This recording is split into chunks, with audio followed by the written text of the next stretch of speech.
ఒక 22-year-old boy India's biggest movie మల్టీప్లెక్స్ని build చేశాడు. అతని పేరే Ajay Bijli. He is the founder of PVR Cinemas. In the year 1990లో అజయ్ గారు యూఎస్కి వెళ్ళినప్పుడు అక్కడ ఉన్న మూవీ మల్టీప్లెక్సెస్లో విత్ 8 to 10 స్క్రీన్స్ ఉండడం గమనించారు. అదే మన ఇండియన్ మూవీ థియేటర్స్లో చూసుకున్నట్టయితే ఒకటే సింగిల్ స్క్రీన్లో మూవీ థియేటర్ అంతా కూడా ఒకటే మూవీతో నడిచేదన్నమాట. ఇలా చాలా స్పేస్ అనేది వేస్ట్ అవుతుంది అండ్ కొత్త ఫిలిమ్స్ కూడా వచ్చినాయి, వేయడానికి అవకాశం ఉండదు. అజయ్ బిజ్లీ గారు అక్కడ ఉన్న ప్రతి ఒక్కటి గమనించి మన ఇండియన్స్కి కూడా ఒక బెస్ట్ మూవీ ఎక్స్పీరియన్స్ ఇవ్వాలనేసి ఇండియాకి రిటర్న్ అయ్యారు. అప్పుడు ఢిల్లీలో వాళ్ళ ఫాదర్ ఓన్ చేసిన ప్రియస్ సినిమాస్ని ఆస్ట్రేలియన్ కంపెనీ అయిన విలేజ్ రోడ్ షో అనే కంపెనీతో పార్ట్నర్షిప్ అయ్యారు. Priya Cinemas and Village Road Show వీటిని కలిపితే వచ్చిన పేరే పీవీఆర్.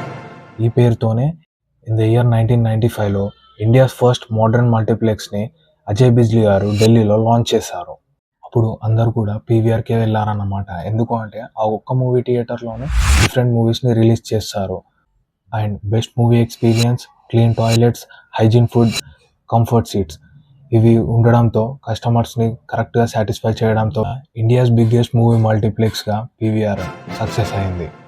ఇంకా ఇలాంటి కంటెంట్ కోసం మన వీడియోని లైక్ చేసుకోండి అండ్ మన ఛానల్ని కూడా సబ్స్క్రైబ్ చేసుకోండి.